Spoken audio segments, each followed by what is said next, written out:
Hi hello నమస్తే this is Suvarna welcome to Suman TV. ప్రతి ఒక్కరు కూడా ఎంబీబీఎస్ విషయంలో చాలా జాగ్రత్తలు తీసుకుంటారు. ఎంబీబీఎస్ సీట్ ఎక్కడ వస్తుంది, తర్వాత ఏ యూనివర్సిటీలో చదువుకోవాలి, అసలు అబ్రాడ్ లో ఎలా సెటిల్ అవ్వాలి అని చెప్పి అందరూ చాలా క్వశ్చన్స్ రేస్ చేస్తూ ఉంటారు.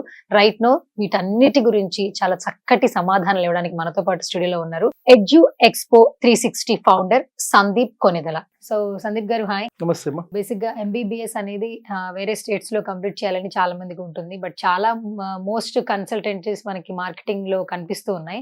బట్ రష్యాలో కావచ్చు, అర్మేనియాలో కావచ్చు, కిర్గిస్థాన్ లో కావచ్చు చదువుకోవాలనుకుంటారు. సో ఇక్కడ మెయిన్ గా మనం ఫస్ట్ బిఫోర్ అర్మేనియా గురించి మాట్లాడుకుందాం. ఫస్ట్ రష్యాని తీసుకుంటారు, చూస్ చేసుకుంటారు. బట్ రష్యా చూస్ చేసుకున్నా కూడా అక్కడ యుద్ధాలు జరుగుతాయి అనే ఒక భయం కూడా ఉంటుంది. అంటే మన ప్రాణాలకి అక్కడ భద్రత లేదు అనే మాట వినిపిస్తూ ఉంది. బట్ చాలా మంది స్టూడెంట్స్ చదువుతూ ఉన్నారు కూడా. సో మీరేం చెప్తారు? రష్యా నుంచి నిజంగా ప్రాణహాని లేదా, ప్రాణ నష్టం లేదా, సేఫ్ గా సెక్యూర్ గా ఉండొచ్చు అంటారా? ఫస్ట్ పాయింట్ ఇక్కడ కరెక్ట్ చేయాల్సిందంటే రష్యా యుద్ధం జరగట్లేదు. రష్యా ఉక్రెయిన్తో యుద్ధం చేస్తుంది. యుద్ధం అంతా కూడా ఉక్రెయిన్ లో ఉంది. అండ్ మోర్ ఓవర్ మీరు చూస్తే రష్యాలో యుద్ధం వల్ల ఏ విద్యార్థి చనిపోయింది కూడా లేదు. మిగతా కంట్రీస్ చేసే కన్సల్టెన్స్ చేసే మాయ తప్పితే రష్యా యుద్ధం వల్ల ఒక స్టూడెంట్ కూడా చనిపోయింది. కాకపోతే ఉక్రెయిన్ లో ఒక స్టూడెంట్ వార్ వల్ల చనిపోయి, అతను బెంగళూరు స్టూడెంట్. అది రష్యా జరిగిన సంఘటన కాదు.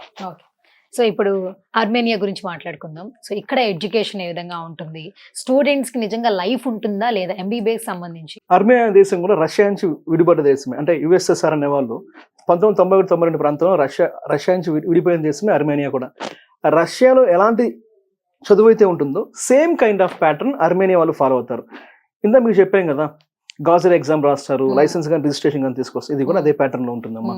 అర్మేనియాకి రష్యాకి పెద్ద డిఫరెన్స్ ఉండదు. సో మరి అర్మేనియాకి రష్యాకి డిఫరెన్స్ ఉండదు అంటున్నారు. అంటే మాక్సిమం పీపుల్స్ ఒక 1 to 100 అనుకోండి, ఎంతమంది అర్మేనియాలో చదువుకోవాలని ఆ సెలెక్షన్ చేసుకుంటున్నారు? అర్మేనియా ఎవరికైతే రష్యాలో సీట్లు అయిపోయి మిగతా దేశం సీట్ రాకపోయినా అర్మేనియా అనే కంట్రీకి వెళ్దాం అనుకునే వాళ్ళు అర్మేనియాకి వెళ్తారు. అర్మేనియాలోని ప్రైవేట్ యూనివర్సిటీస్, మనం చేసే టాప్ నాచ్ యూనివర్సిటీస్. మనం ఏ కంట్రీలో చేసినా కానీ, ఏ యూనివర్సిటీలో చేసినా మనం సెలెక్ట్ చేసుకొని టాప్ నాచ్ యూనివర్సిటీస్ అండ్ మనం చేసే వచ్చేసి ప్రీమియర్ యూనివర్సిటీస్ చేస్తాము. మీరు బ్రాంచెస్ కూడా ఉన్నాయి కదా? అవునమ్మా, మాకు హైదరాబాద్ ఉంది, బెంగళూరు ఉంది, చెన్నైలో స్టార్ట్ చేసాము. మాకు 3 బ్రాంచెస్ ఉన్నాయి. ఇంకా ఆంధ్రలో కానీ తెలంగాణ మాకు ఎక్కడ బ్రాంచ్? హైదరాబాద్ మాత్రమే ఉంది. ఆంధ్రలో కానీ తెలంగాణలో కానీ మనకి బెంగళూరులో ఆఫీస్ ఉంది, తమిళనాడు చెన్నైలో ఆఫీస్ ఉంది మంది. ఓకే. సో ఇప్పుడు అర్మేనియాలో ఎంబీబీఎస్ సంబంధించి మంచిగా సెటిల్ అయిపోవాలండి, తల్లిదండ్రులు ఫస్ట్ ఆలోచిస్తారు. మన ఈడియు ఎక్స్పో 360 నుంచి మీరు ఇచ్చే ట్రస్ట్ ఏంటి అసలు పేరెంట్స్ కి? మా ద్వారా నేను పిల్లలకి ఇచ్చే ట్రస్ట్ ఏంటంటే, ఫస్ట్ రోజు నుంచి మీ బాబు మా ద్వారా ఎంబీబీఎస్ చేరిన రోజు నుంచి బయటకు వచ్చే వరకు మీ బాబు యొక్క భవిష్యత్ మాది బాధ్యత. అంటే చదవకుండా ఫెయిల్ అయిపోతే నేనేం చేయలేనండి. ఆయన రెగ్యులర్గా కాలేజీకి వెళ్ళి ఇంక ఇతర సమస్యలు ఏమన్నా ఉన్నాయంటే మీరు అర్ధరాత్రి ఫోన్ చేసినా కానీ నేను లిఫ్ట్ చేసే రెస్పాన్సిబిలిటీ నాది. డైరెక్ట్గా ప్రతి పేరెంట్కి నా కార్డు ఇస్తా, నా నెంబరే ఇస్తారు. ప్రతి పేరెంట్ డైరెక్ట్ నాకు కాల్ చేయొచ్చు. ఒకవేళ నేను లిఫ్ట్ చేయని పొజిషన్ లో ఉన్నా కానీ మాక్సిమం 1 hour లోపల నేను టచ్ లోకి వెళ్తాను అండి. అయితే ఇక్కడ చదువుకోవాలంటే అసలు ఎంత వరకు ఖర్చు అవుతుంది, అలాగే ఇక్కడ స్కాలర్షిప్ ఫెసిలిటీ ఏ విధంగా ఉంటుంది? అర్మేనియా అన్ని కూడా ప్రైవేట్ యూనివర్సిటీస్ అమ్మా. స్కాలర్షిప్ అంటే చెప్తారు కానీ scholarships depends upon our performance ఉంటుంది. స్కాలర్షిప్ ఉంటుంది కానీ పర్ఫార్మెన్స్, ఫర్ ఎగ్జాంపుల్ మన ఫస్ట్ ఇయర్ లో మంచి మార్క్స్ వచ్చాయండి, డిపెండ్స్ అపాన్ మన పర్ఫార్మెన్స్ ఉంటుంది. ఫర్ ఎగ్జాంపుల్ అవుట్ ఆఫ్ 100% మనకు ఒక 85% వచ్చి మనకి టాప్ నాచ్ అనుకోండి, మనకి స్కాలర్షిప్ ఉంటుంది. ఎంత ఉంటుందంటే 30% మనకి ఫీజులో రాయితీ ఉన్న స్కాలర్షిప్ ఉంటుంది. అర్మేనియాలో మనం చేసే వచ్చేసి ప్రైవేట్ యూనివర్సిటీ అమ్మా. గవర్నమెంట్ యూనివర్సిటీ అక్కడ సీట్లు ఎవరు వెళ్ళరు. ఇది టాప్ నాచ్ యూనివర్సిటీ, బాగుంటుంది యూనివర్సిటీ పేరు వచ్చేసి ఎర్వాన్ హేబుస్కా యూనివర్సిటీ. ఇది అర్మేనియా క్యాపిటల్ ఎర్వాన్ లో ఉంటుందమ్మా యూనివర్సిటీ. మంచి యూనివర్సిటీ. వీళ్ళు మన ఎన్ఎంసీ రూల్స్ ఫాలో అవుతున్నారు. వీళ్ళు ఎఫ్ఎంజీ పాస్ రేషియో కూడా యూనివర్సిటీ చాలా ఎక్కువ ఉంది. అయితే సందీప్ గారు ఇంకో క్వశ్చన్ ఏంటంటే, బేసిక్ గా ఇక్కడ చదువుకునే వాళ్ళకి ఏంటంటే చాలా క్వశ్చన్స్ ఉంటాయి. అక్కడికి వెళ్ళిన తర్వాత మనకి ఫెసిలిటీస్ ఎలా ఉంటాయి, అంటే ఫుడ్ ఎలా ఉంటుంది, అక్కడ హెల్త్ ఇష్యూస్ ఏమైనా వస్తాయా? ఎందుకంటే ఒక్కసారిగా చేంజ్ అయిపోతారు. అలాంటి డౌట్స్ కూడా ఉంటాయి. సో వాళ్ళందరికీ మీరు ఇచ్చే సలహాలు ఏంటి? మీరు చెప్పే కదమ్మా, యూనివర్సిటీ ఎర్వాన్ లో ఉంది, ఎర్వాన్ హేబుస్కా యూనివర్సిటీ అని చెప్పేసి. ఈ యూనివర్సిటీ వాళ్ళే హాస్టల్ యూనివర్సిటీ రన్ చేస్తుంది. మెస్ కూడా Indian food, Indian chefs university run చేస్తుంది. అక్కడ ఫుడ్ కి మీకు అకామిడేషన్ కి ఎటువంటి ఇబ్బంది లేదు. మీరు ఆలోచించాల్సింది ఏంటంటే, రష్యా కానీ అర్మేనియా ఈ యుఎస్ఎస్ఆర్ కంట్రీస్ కానీ చలి అంటారు. చల్లేదు పెద్ద విషయం కదమ్మా. మీరు యుఎస్ అండి, యుఎస్ చల్లేదా, యూకేలో చల్లేదా, కెనడాలో చల్లేదా, న్యూజిలాండ్లో చల్లేదా? రష్యా కానీ అర్మేనియా ఈ దేశానం కానీ మిగతా కన్సల్టెన్సీ ఏ అయితే ఈ దేశాలు చేయకుండా మిగతా దేశాలు చేస్తారో, రష్యా అయినా ఈ కంట్రీస్ అర్మేనియా వెళ్ళినా చలి ఎక్కువ అంటారు. ప్రపంచంలో ది డెవలప్డ్ కంట్రీస్ లో యుఎస్ఎస్ఆర్ ఉన్నది టాప్ మోస్ట్ కంట్రీ ఒకప్పుడు. ఇప్పుడు కూడా మీకు తెలిసిన విషయమే. అర్మేనియా నుంచి రష్యాకి ఒకసారి వద్దాం. ఫస్ట్ కరోనా మెడిసిన్ కనుక్కుంది ఏ కంట్రీ మా? స్పుత్నిక్ అనేది రష్యా అనే కంట్రీ మాత్రమే. ఎటువంటి సైడ్ ఎఫెక్ట్స్ లేని వ్యాక్సిన్ కూడా స్పుత్నికే. మిగతా మన కంట్రీస్ గురించి చెప్పి అది అప్రస్తుతమేమో, నేను మాట్లాడదలుచుకోవట్లేదు. మిగతా మనం సైడ్ ఎఫెక్ట్స్ చూసాం, మిగతా మనం చాలా వ్యాక్సిన్స్ వాడి రష్యా చేసిన స్పుత్నిక్ అనే వ్యాక్సిన్ వల్ల ఎటువంటి సైడ్ ఎఫెక్ట్ కూడా లేదమ్మా. Top most country medical education కి యుఎస్ఎస్ఆర్ కంట్రీస్ బాగుంటాయమ్మా. అన్ని అని చెప్పను, కొన్ని మాత్రం బాగుంటాయి. ఏ అయితే రష్యా ప్యాటర్న్ ఫాలో అవుతున్నాయో. అండ్ సందీప్ గారు, ఇంకొక చిన్న క్వశ్చన్ ఏంటంటే, బేసికల్గా ఇప్పుడున్న జనరేషన్ లో చూస్తే మెయిల్ ఫీమేల్ కి తేడా లేదు, ఎడ్యుకేషన్ ఒకటే కనిపిస్తుంది, అక్కడ జెండర్ డిఫరెన్సియేషన్ లేదు. ఎంతమంది ఎంబీబీఎస్ కోర్సుకు సంబంధించి వాళ్ళ ఆడపిల్లల్ని ఇక్కడ వరకు అర్మేనియా కావచ్చు, రష్యా కావచ్చు, విదేశాలకు పంపించడానికి తల్లిదండ్రులు సపోర్ట్ ఏ విధంగా ఉంది? అబ్బాయిలు 60 మంది వెళ్తే అమ్మాయిలు 70 మంది వెళ్తున్నారమ్మా. అబ్బాయిల కంటే కూడా అమ్మాయిలే ఎక్కువ మంది. బైపీసీ తీసుకునేది కూడా మన ఇండియాలో ఎక్కువ అమ్మాయిలే. డాక్టర్స్ ఉంది కానీ మీరు రేషియో చూసుకుంటే ఎక్కువ ఉంది అమ్మాయిలే. ఎక్కువ మంది బయటకు వెళ్తున్న అమ్మాయిలే వెళ్తున్నారు. అబ్బాయిలతో పోలిస్తే 10% ఎక్కువ అమ్మాయిలే బయటకు వెళ్తున్నారమ్మా. ఎటువంటి పేరెంట్స్ కూడా ఆలోచించట్లేదు ఈ రోజు రేపు.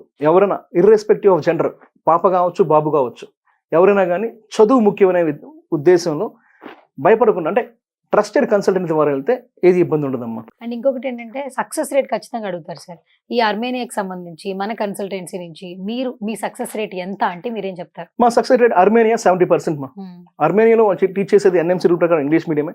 అండ్ మోర్ ఓవర్ ఇప్పుడు చెప్పాం ఎర్వాన్ హేబుస్కా యూనివర్సిటీ అని చెప్పాం కదా, దీంట్లో ఎంటైర్ అర్మేనియా నుంచి FMG పాస్ పర్సెంట్ అయింది యూనివర్సిటీ నుంచి మా.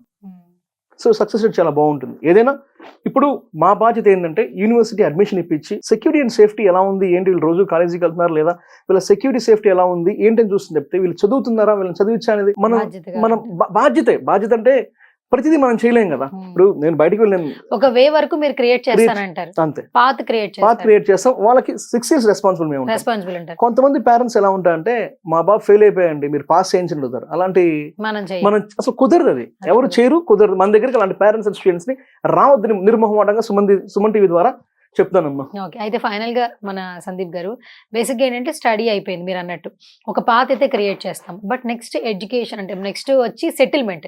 ఆ సెటిల్ వైజ్ మీరు ఏమైనా మధ్యలో మీడియేటర్ గా ఉండి ఏమైనా హెల్ప్ చేసే ఛాన్సెస్ ఉన్నాయి? ఇండియాకి వచ్చిన తర్వాత ఫారెన్ మెడికల్ గ్రాడ్యుయేట్ అంటే ఇంటర్నేషనల్ మెడికల్ గ్రాడ్యుయేట్స్ అంటాము, వాళ్ళందరికీ కూడా ఎవరైతే మన ద్వారా వెళ్తున్నారో వాళ్ళకి మనం ఫ్రీ ఆఫ్ కాస్ట్ గా మనం ఒక యాప్ నుంచి వాళ్ళకి కోచింగ్ ఇప్పిస్తున్నాం. ఫర్ ఎగ్జాంపుల్, నేను ఒక IMG మెడికల్ గ్రాడ్యుయేట్ని, నాకు FMG పాస్ కావాలంటే నాకు ఖచ్చితంగా ప్రాపర్ కోచింగ్ కావాలి. నేను 6 years అయిపోయిన తర్వాత ఇండియాకి వచ్చి పాస్ అవుతాను కుదరదాం. మనం ఢిల్లీలోనూ హైదరాబాద్ లాంటి సిటీలో కూర్చొని కొన్ని లక్షలు ఖర్చు పెట్టుకొని చదవాల్సిన పరిస్థితి, పాస్ పరిస్థితి తక్కువ ఉంటుంది. ఎందుకు ఒక స్టూడెంట్ దశలో ఉన్నప్పుడే మనం ప్రాపర్గా 6 ఏళ్ళు కానీ మన ఎడ్యుకేషన్తో పాటు మన కరికులంతో పాటు దీన్ని కూడా ప్రిపేర్ అవుతూ వచ్చామంటే FMG అనేది ఒక అటెంప్ట్లో కొట్టేస్తాము. మన స్టూడెంట్స్ అలా కొట్టిన వాళ్ళమ్మ. తర్వాత FMG అనేది రేపు 26కి డిప్రికేట్ అయిపోవచ్చు. నెక్స్ట్ 2 ఎగ్జామ్స్ వస్తున్నాయమ్మా. FMG ఎగ్జామ్ ఉండకపోవచ్చు, మీరు ఇండియాలో చదువుకున్నా బయట కంట్రీలో చదువుకున్నా నెక్స్ట్ అనే ఎగ్జామినేషన్ ఇద్దరు స్టూడెంట్స్కి, అంటే ఇంటర్నేషనల్ మెడికల్ గ్రాడ్యుయేట్స్కి, ఇండియన్ మెడికల్ గ్రాడ్యుయేట్స్కి నెక్స్ట్ అనే ఎగ్జామినేషన్ కంపల్సరీ. సో మొత్తానికి సచ్ ఏ లవ్లీ ఇన్ఫర్మేషన్ అని చెప్పొచ్చు సందీప్ గారు. అండ్ ఇంకొకటి ఏంటంటే, MBBS సంబంధించి పూర్తి ఇన్ఫర్మేషన్ మన వీడియోలో ఇవ్వడం జరిగింది. అండ్ ఏదైనా డౌట్స్ ఉన్నా కూడా స్క్రీన్ మీద కనిపిస్తున్న నెంబర్స్కి కాల్ చేయొచ్చు. సందీప్ గారి టీం మీతో అప్రోచ్ అవుతారండి. సో ఇది మీ పిల్లల భవిష్యత్తు కాబట్టి, రేపటి భవిష్యత్తు చాలా బాగుండాలి అంటే ఖచ్చితంగా మనం ఏ కన్సల్టెన్సీని ఫాలో అవుతున్నాము, ఎవరి మార్కెటింగ్ వర్డ్స్ వింటున్నాము అనేది ఒక్కసారి చెక్ చేసుకోండి. సో వేరే కంట్రీస్లో కూడా MBBS సంబంధించి చాలా మంచి రూల్స్ రెగ్యులేషన్స్ ఉన్నాయి. నిజంగా మీ పిల్లల భవిష్యత్తుకు ఒక మంచి రూట్ వేయాలంటే ఖచ్చితంగా ఒక మంచి డెసిషన్ తీసుకోవాలి. అది ఖచ్చితంగా EDU Expo 360 అని చెప్పి నేను చెప్తాను. ఇంకేమైనా డౌట్స్ ఉన్నా కూడా స్క్రీన్ మీద కనిపిస్తున్న నెంబర్స్కి కాల్ చేయండి. సందీప్ గారి టీం మీకు అవైలబుల్ అవుతారు. ఇది వాళ్ళ special video. This is Suvarna signing off.